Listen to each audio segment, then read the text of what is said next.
Hello, loveliest people of the world. This weekend, I want to show you the Turkish barbecue tips. Okay, everywhere in the world, all the barbecue traditions are better than one another, but I want to show you how we do it in Turkey as we are descendants of the kebab culture. At the weekends, we make our barbecues. We call them Mangal. And I want to tell you the small tips that we do, and I want to teach you the essentials. One is the meatball, the Kofte, how we make the meatball. Second one is the chicken, how we marinate the chicken and how it changes. And the third one is how we tenderize the lamb, what we do to make the lamb, shish kebabs. And I want to teach you how to make that as well. Together with that, I'm gonna also attach a small detail about how we do the vegetables for the vegan and vegetarian friends. First off, we make the mangal and we separate. A part is gonna be with little shishes. If you don't have shish, you can use wooden shish, or we have these triangle shish on Etsy. You can buy them as well. The barbecue starts with some veggies. Why? When the heat is very high, now it's very high, if you put greasy and fatty things, the grease melts and it starts a fire. And before the inside cooks, the outside gets black. So there needs to be an order. And the order is everything starts with the vegetables, because vegetables do not have that fat in them. What we do, we put the tomatoes, we cut them in half. You can use like little romaine tomatoes, I think they're called. And also onions. Onions are very essential. We cut the onions in half with the skins on. Why with the skins on? Because eventually these are gonna brown and we're gonna take the skins away, and inside it's gonna be really nice onions. But as you know, these vegetables, when they take the fire, they're gonna dry a bit. Once one sides are brown, we turn to the other side and the other sides are also gonna brown. And then we're gonna put them in a bowl and then close the lid. Why? It's gonna give its vapor and it's gonna be softer and it's gonna be more pleasurable to eat. Plus, because these are the first comers, the second comers, they're gonna be hot when other meats are done. And always we have a lavash, we have the meat, and together with it, we're gonna eat some tomatoes because they increase the flavor, and we're gonna have some charcoaled onions and peppers. That's basically it. Now these are on the shish. For the racks not to stick and for the taste to be better, we put half an onion to a fork, or we can do it with a tongue. Woo! Now it starts to smell amazingly well. Then, if we want to make a salad, cut the zucchinis diagonally, cut your eggplants, and if you have some mushrooms, some red peppers, and then green peppers. We cut them, and then if you have a jar, put them in a jar to bring near the barbecue. Then we have a sauce, some olive oil, vinegar, red pepper, salt, black pepper, and crack some coriander seeds and add them to the mixture. Zest the skin of one lemon and stir.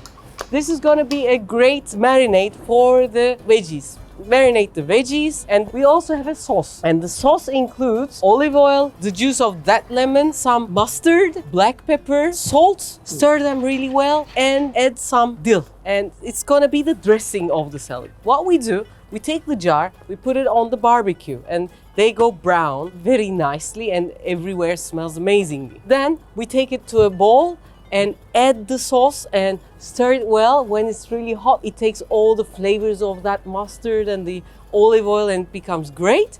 And then we combine some rockets and we have this beautiful vegetable salad. And again, this time for our vegetarian friends, because it's not so fatty, halloumi cheese is great. These are for bahar. Halloumi cheese goes in.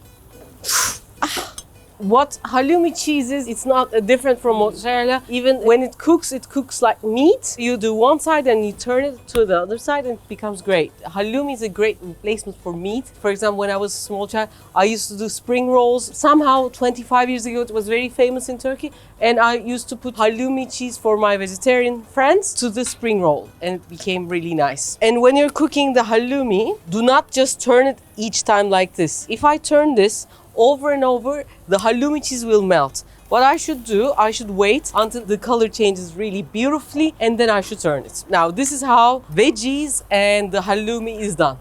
Now let's move to the second beautiful thing.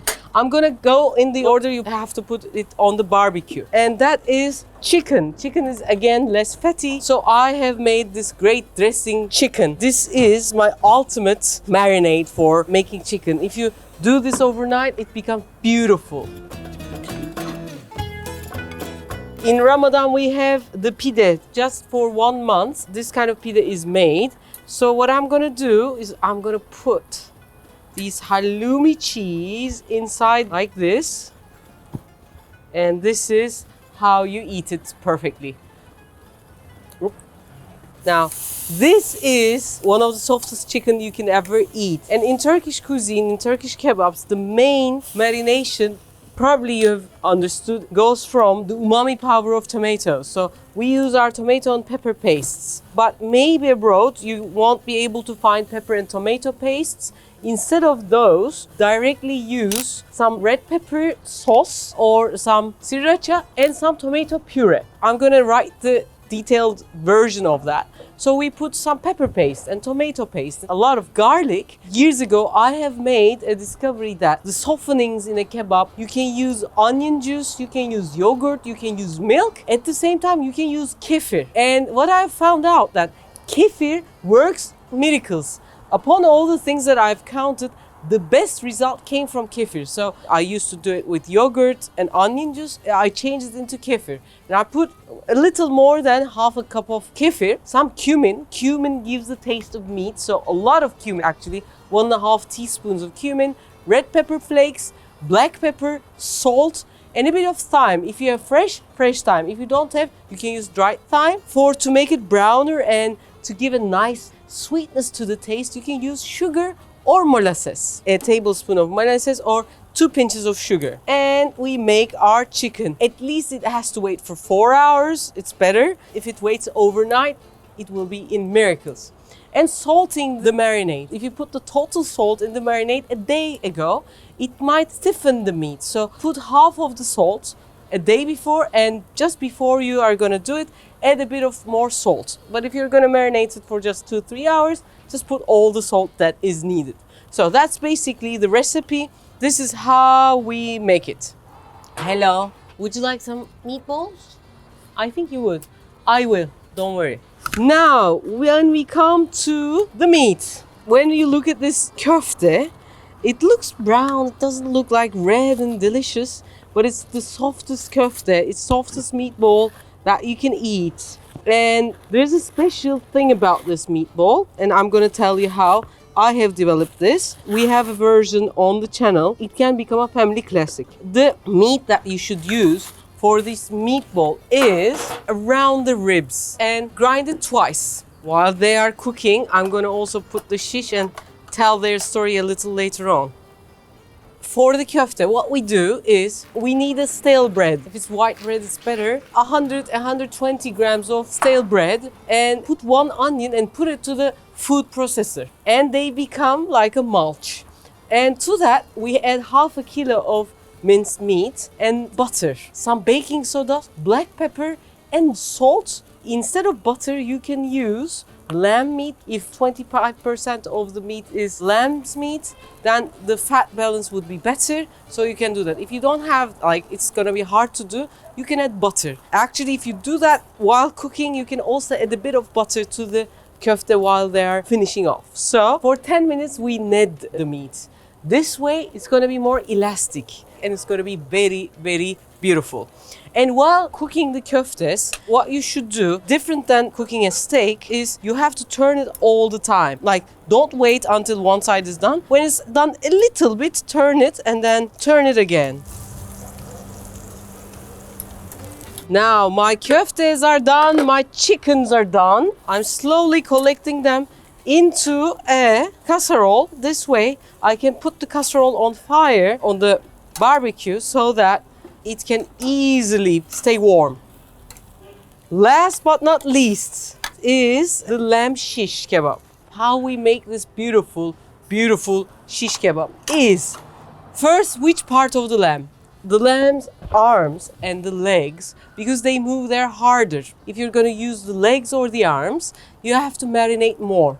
But if you use the back of the lamb, because it doesn't move so much, it's not muscly, so it's in its nature softer. So if you want to use the back, you don't have to marinate very much. But I want to tell you about my own marinade. What you should do, first get the onion, put it into the processor, and then put it through sieve and take the juice. It's 1 onion's juice. It's gonna soften the meat. And 3 tablespoons of kefir.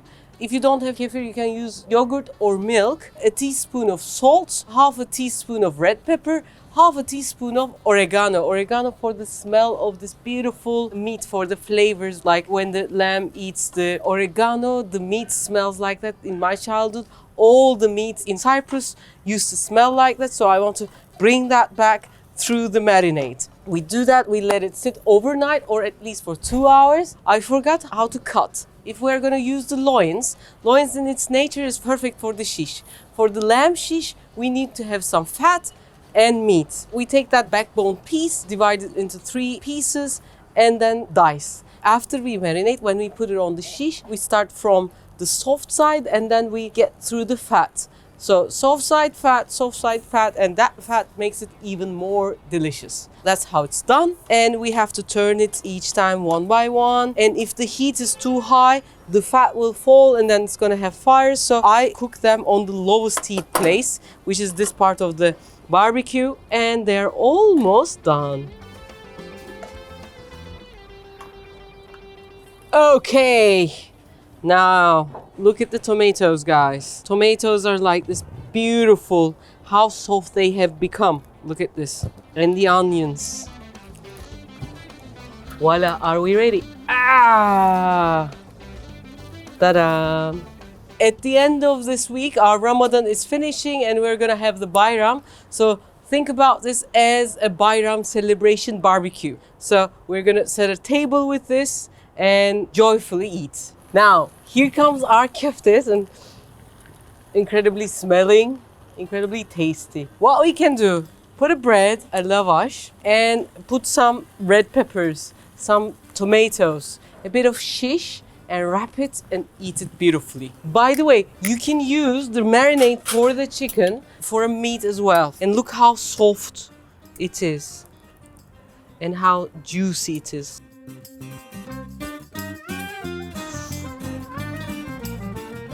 It's kebab flavor. Oh. Soft, tender. So, if you make a Ramadan table, these are basically the things that you can use, guys. So, hope you enjoyed it. Hope you enjoy our recipes. If you enjoy what we do, please don't be one of those people who come and watch and don't press like and don't subscribe and just do their job and go. Be from those people who knows how to show their love and appreciation to one another. By saying that, I want to share with you a book. This is a book from Andrew and Maya. Andrew is one of our subscribers from England, Stafford. And Andrew is actually a frontline nurse. And these are his poems through pandemic. And it's beautiful ones. I want to share one of them. Roads not taken, paths not walked, decisions not made, words not spoken. Looking back, life decides of things not done and more besides. Gives into fate's way, listen or ignore what others say, and in the end delay, because tomorrow comes always after today. So, thank you. This is actually my first book that I have received globally. Therefore, it's very, very valuable on another level for me as well. Thank you, Andrew. Hope lots of new books come from you.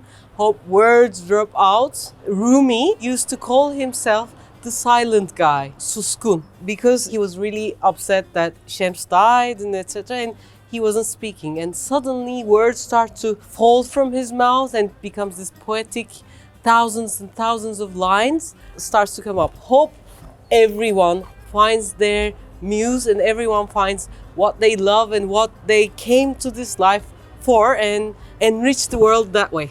Take care.